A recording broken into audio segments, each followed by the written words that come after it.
Ya, assalamualaikum warahmatullahi wabarakatuh. Kita hari ini jalan-jalan di Jalan Raya Juanda Sidoarjo ya. Kita masuk ke Hotel Swiss Berlin Internasional ya, di Jalan Juanda Surabaya.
Ya, sungguh indah sekali pemandangan di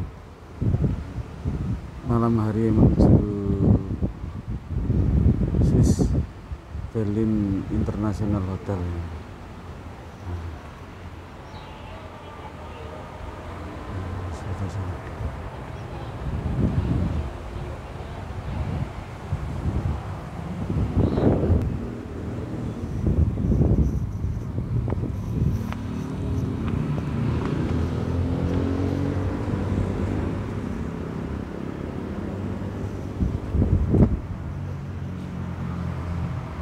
Boleh? Apa? Apa? Mobil.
Ada 5 hal yang mau saya sampaikan malam ini gitu ya.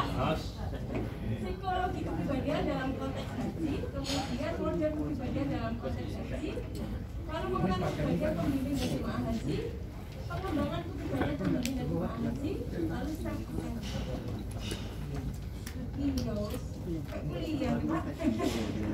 malam minggu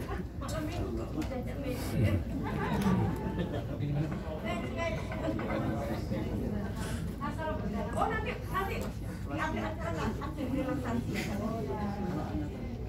ya. Baik, ini tadi sudah kita diskusikan, oke? Lanjut. Nah, tadi ada ibu yang bilang, kepribadian itu unik. Berarti tiap orang tidak ada yang sama, bahkan orang kembar tidak ada sama. Itu tidak sama persis, gitu. Orang itu kaya, gitu ya. Pasti ada pembeda, begitu ya. Baik, ditentukan oleh apa? Yaitu genetika, gennya, DNA, gitu ya, kromosom, lingkungan, di mana dia tinggal. Saya barusan haji, baru belum 3 bulan gitu ya.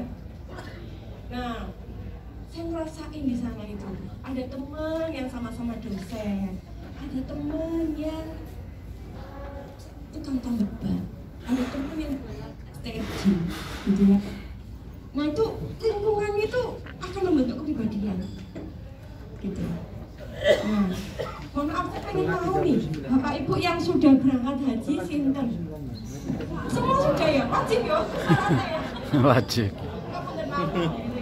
Syaratnya wajib. Haji itu nggak wajib haji dulu gitu ya.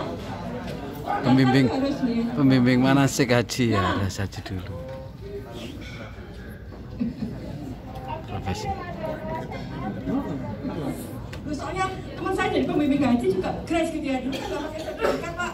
Barusan ini ada teman saya berangkat kan langsung berangkat gitu ya, nggak pakai sertifikat. Jadi ini pertama nih. Enggak, tahun ini, tahun kemarin sudah. Tapi karena kebijakannya akhirnya nggak perlu pakai sertifikat. Wajib.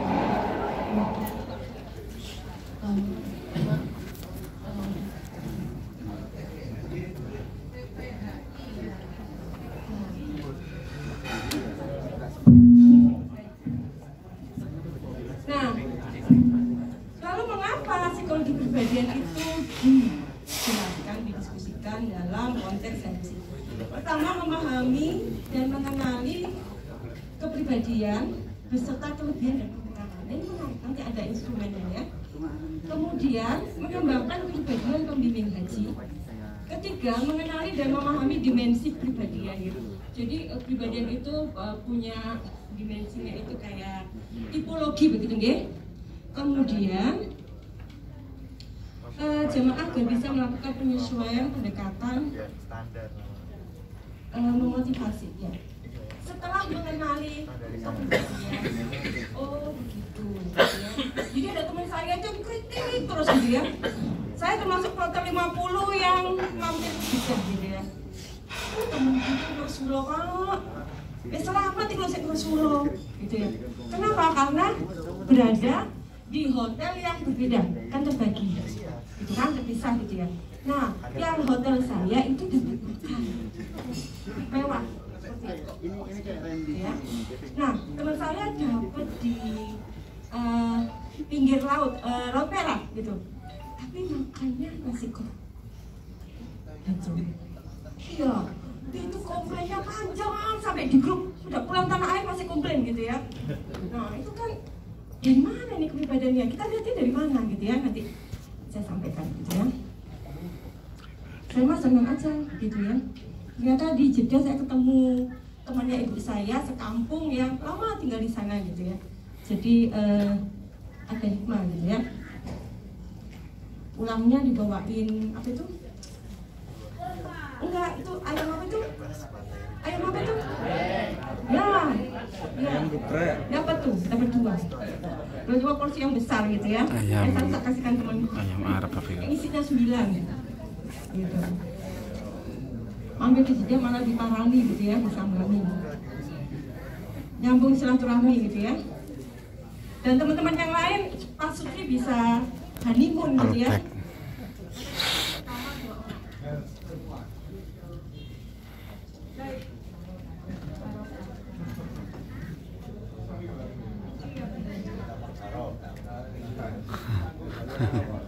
Jadi dengan mengenali kepribadian kita tahu ini kelemahannya, kelemahan dan kelebihan. Ini tapi orang kayak begini harus dibagaimanakan begitu ya.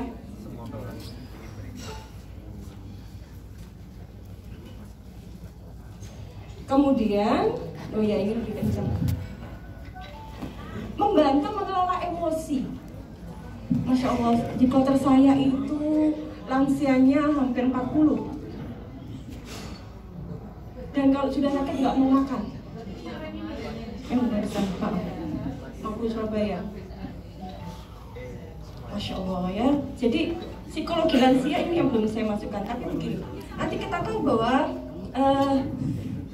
fisik itu juga pengaruh ya. Jadi bagaimana seseorang memiliki kepribadian yang care sama dirinya, sayang pada tubuhnya.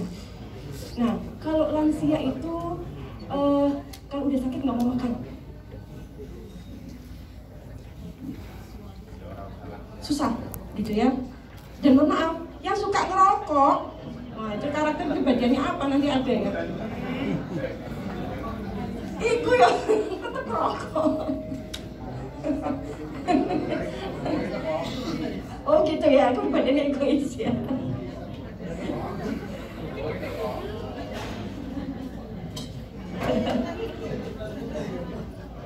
Iya. Oke, yang kita lihat mungkin perilaku rokok itu dipengaruhi apa nanti gitu ya? Kurang kasih sayang katanya. Lalu nanti ketika mengenali kepribadian, maka tahu cara untuk memotivasi, mendukung secara emosional. Ayo toh mbak gitu ya. Atau yang saya tahu tuh nakes saya itu rajin ngasih senam, ngasih senam gitu. Sempat saya video ini aku masih ada gitu ya. Jadi suka ngasih senam setiap acara gitu ya, ngasih penyegaran gitu ya. Nah itu juga untuk membantu memotivasi ya, biar segar juga pikirannya fresh. Kemudian mengambil keputusan. Mengambil keputusan ini kita lihat karakter jamaah. Kalau mereka tipe menurut gitu ya, itu pembimbing haji lebih gampang gitu. Gampang gitu ya. Tapi lah gak nurut ya, ngumpulin jamaah ke seorang jam. Saya nunggu lama di kok udah budak saya mau mungkinan dia gitu ya. Nah ada orang-orang yang susah diatur gitu ya. Ada orang-orang yang tadi komplain terus gitu ya. Ada orang-orang yang seneng diajak piknik gitu ya. Ada orang-orang yang wis bingung, ini salah dia apa itu jenenge gitu ya. Belum lagi ya mohon maaf, ada yang iki sagak yo, iki sagak ya tambah tayamum gitu ya. Ini sagak ya, bla bla bla gitu ya. Nah banyak gitu ya.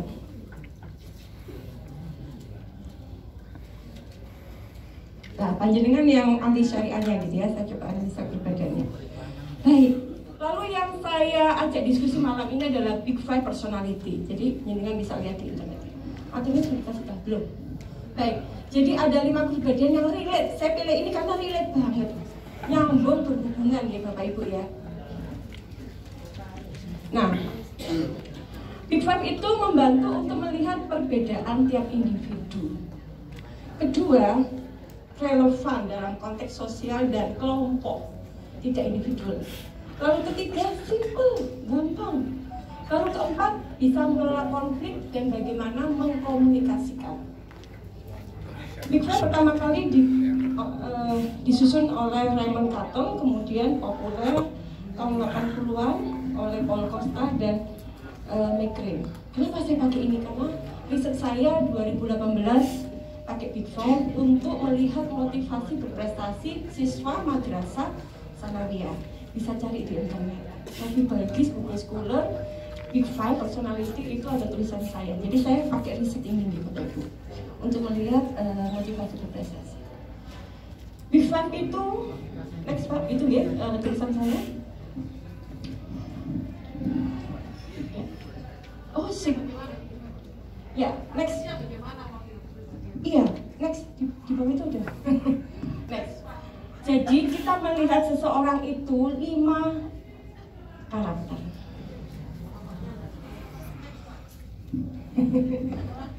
Ya, next. Nah, tipe pertama, orang ini disebutnya extraversion. Iki Inggrisan nggih, Pak. Extraversion. Di Arab itu campur Inggris sama Arab ya. Tapi saya masih panggil Syahrini gitu ya. Saya masuk toko dipanggil Syahrini. Baik, oh iya Jokowi gitu ya. Baik, extraversion itu tipe orang yang energik, suka bergaul gitu ya, ramah. Oh dirimu banget ya Bu. Gitu ya, ramah. Sukanya itu ketemu orang. Jadi ada jemaah haji kalau makan nggak mau sendirian. Ada teman saya itu nunggu. Loh kok nggak maam? Ya nunggu ngumpul, ketemu. Kesuwen ya. Tapi ada orang kayak begitu. Nggak serk artinya kalau temannya sekamar belum datang makan bersama. Ngajak ke masjid juga bareng-bareng. Tapi si kocok ijen ya ono. Nanti hari ini budal, nanti nang masjid ijen, awan-awan ini. Ya jadi ini enak awan-awan sepi terus iku blonjo. Belanja di mana itu? Saya nggak ke situ soalnya. Di ini loh di bawahnya Grand Tower gitu kan, mall ya. Iya sofa. Baik, kedua tipe pencemas. Nah ini, sing gampang gopo, sing bingungan, sing kuatir. Lah kok untung ya, waktu naik pesawat itu banyak yang tidur. Terus informasinya aku bahasa Inggris bahasa Arab. Gak ngerti. Aku ngerti titik-titik. Ada trouble pada kabin gitu ya, bla bla bla bahasa Inggris, sehingga kita harus mengurangi beban. Saya tahu itu, tapi saya nggak tahu kalau apa itu gas, apa itu Jamaah. Enggak, apa bahan bakarnya itu dibuang, saya nggak tahu. Karena saya duduknya di sini, teman saya di situ satu, ini suami istri nih. Nah yang sebelah pinggir jendela itu yang tahu. Jadi saya mau tidur, gitu. Banyak tidur kok, saya yakin banyak tidur. Tiba-tiba teman saya ngobrol sama istrinya. Di video, dikirim. Bu, apa bu? Video apa bu? Ini loh. Hah? Baru kaget. Iya bu, ini tadi itu buang 45 menit itu buang bahan bakar. Terus, ya muter-muter laut kita mau. Bisa masuk. Selamat. Terus apa lagi? Si gurung. Ya bingung gitu. Dan yang bingung cuma saya. Yang lain itu tidur gitu. Loh, terus apa? Oh, ini kemusanan keluarganya gitu ya. Iya, pembimbingku ya tunggu. Soalnya kesel mari tekok jeda gitu ya. Gitu ya. Nah, jadi kayak disirap gitu. Soalnya pesawatnya kayak disirap gitu ya. Kayak disirap kayak tenang gitu ya. Gitu.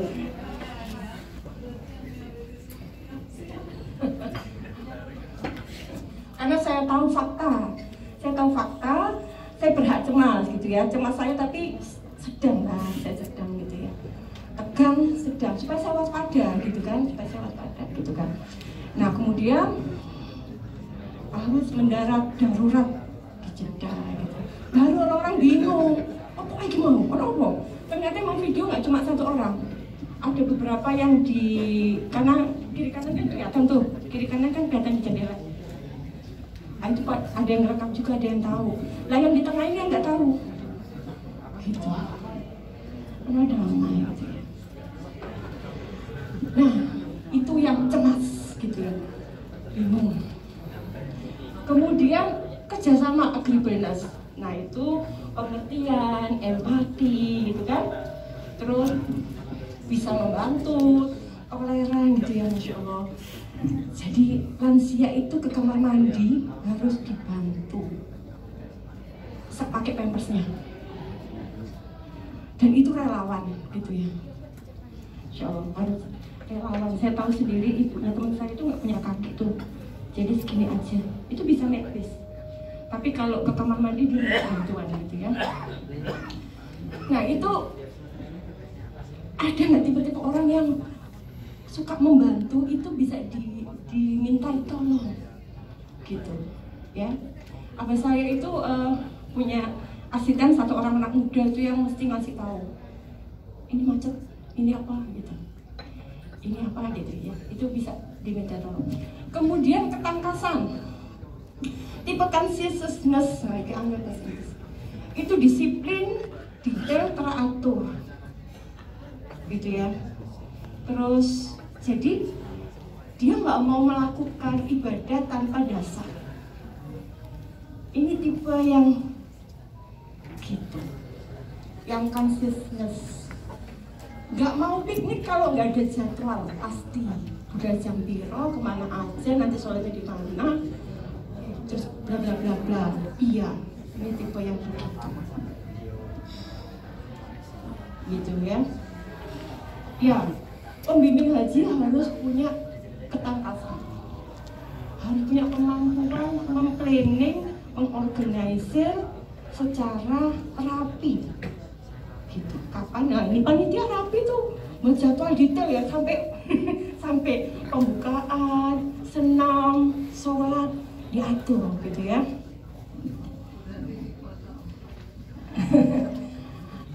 Kita punya 5 tipe ini, tapi ada yang tinggi, sedang, dan rendah. Gitu. Nah, lalu openness.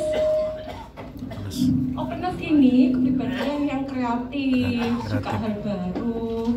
Ini paling enak kalau diajak. Oportunis apa mencari hal yang baru. Iya, adventure, diajak sana ke sini gitu ya. Saya waktu di Mekah itu ada 2 petugas konsumsi, gitu pas ngambil ATM gitu. Terus ngobrol gitu. Ini lo mau pergi, kok ambil uang ya, mau pergi, mau diajak piknik. Enak ya piknik ya. Kenapa? Petugas nggak ada jadwal piknik katanya. Yo, tanya sama nabi routernya lo, kalau ada jadwal piknik ikut, boleh nggak ya gitu ya. Nah, tipe openness ini toleran pada ketidakpastian dan perubahan. Jadi kalau orang-orang, loh jadwalnya berubah, loh katanya umrohnya hari ini, kok ditunda besok? Kalau nggak openness, itu menolak, protes. Atau mohon maaf, tidak siap masuk ke lingkungan baru. Mohon maaf, pakai toilet duduk itu nggak bisa. Dan nggak mau belajar. Nah, cebok, iku ibuku bu, aku disawani cebok. Lo malah apa nggak cebok? Hotel itu api mah. Kemana kok nggak perlu gitu ya. Nah, kalau dibutuhkan ketika mau pulang, mau pindah ke Medina, gara-gara showernya itu jatuh, patah, jadi pancurannya itu keluar gini loh. Jadi kalau dari sini keluar gini. Ya patah gitu. Cipokku baru berguna. Waduh, ternyata ibu itu membawa pertolongan gitu ya. Makanya aku juga membawa cipok gitu ya. Padahal mas, aku gak modern gitu. Ibuku termasuk yang gak openness gitu ya. Gitu. Jangan sakit nggak ciput, kau nak gelas. Lah apa mah nggak gelas? Hotel ada gelas ya sih. Pasti kawan iki mau gelas iku so awet gitu ya. Anget panasnya tuh awet. Oh ya udah, jadi bawaanku banyak itu bu. Dibawain sendok, dibawain plastik. Ini plastik ukurannya cilik, gede banget gitu. Masya Allah gitu ya. Ibuku tipe yang konsisten, semoga ibuku nggak malah tak rasain di sini. Itu ibuku tipe yang konsisten, harus teratur, harus prosedural dan prepare, gitu. Ya. Kas kepala pada apa dulu? Kalau kas kepala pada prinsip bisa consciousness. Kalau konsep keras kepalanya pada openness bisa. Keras kepala misalkan iki dikongkon. Misalkan ya. Saya ketemu 2 orang mbah-mbah laki-laki yang kesasar. Ada yang satu ketemu sudah di lift, ada yang satu masih di masjid. Nah itu mungkin ya tipe Oh ya nggak nurut, diomongi ojo dolen ato-ato. Harus dalam kelompok, iku ojo ijen. Nyasar.